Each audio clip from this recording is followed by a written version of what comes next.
reading from the Gospel according to Matthew.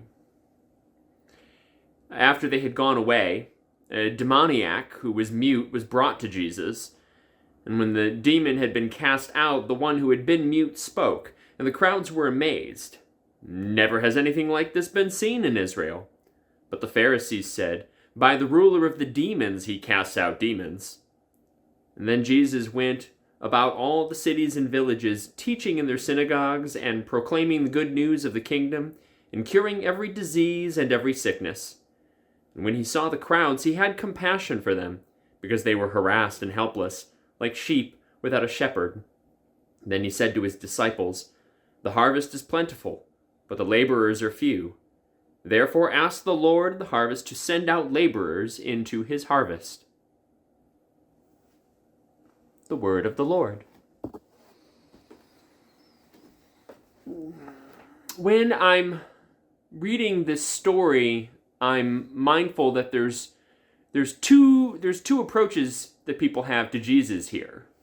One of these approaches, coming from the Pharisees, is a group of people that they're skeptical, and they've already prejudged that they don't like Jesus, and they don't like his message, and they think he's up to no good. They're suspicious.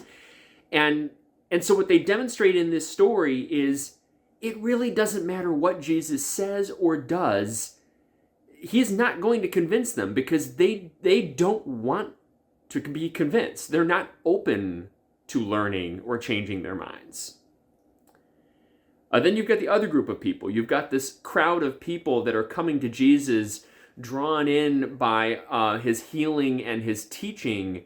And you see a group of people that are open and willing to learn. And he's going to have some challenging teachings for them, but they're open to hearing them.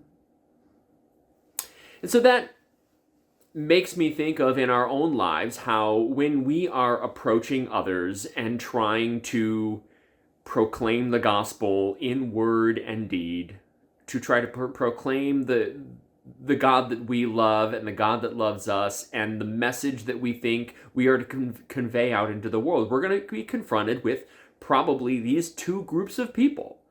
That group of people that are firm in their beliefs and not open to hearing. They're not looking to be taught.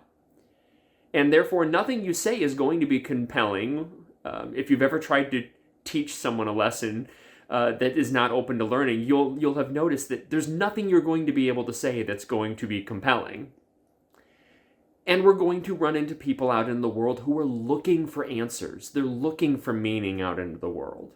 And they don't know where to find it.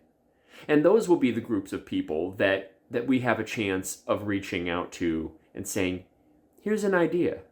Have you thought about this? Have you thought about what we have to share about what God has taught us, and the way Jesus has taught us? And so to just be mindful as we are going out into the world, to not conflate all those people into one group. It's easy to just go out into the world and not take the time to think through when we are working with a group of people or an individual. Is this a person that is open to hearing the message, or is this a person that is not open to hearing the message? And it may be worth engaging in relationship with them both regardless. But don't beat yourself up too much if you're not able to have a compelling message for somebody who's not open to hearing it. Now, on that note, I want to take it even a little bit further and to say we ought to look within ourselves. Because I'll tell you, I've been both those people. I've been the Pharisee in this room that has decided I know the truth and I don't need anybody to teach me anything new. And it doesn't matter what you'll tell me. I'm firm in my beliefs and I'm not open to change. I've been that person. And I've also been the person that's looking for answers out in this world and I don't know what I need. And then I'm more open to change. And so just as we are engaging with other people out in the world and need to be aware of where they are in this, we ought to be able to look within ourselves. We should look within ourselves too and decide, when are we being that person who's so firm that we're not willing to learn, we're not willing to grow, we're not willing to have our eyes open to something new? And when are we being that person that is open to that? And just being aware of the difference between those two will be helpful in how we communicate with other people out in the world. Thanks be to God. Amen.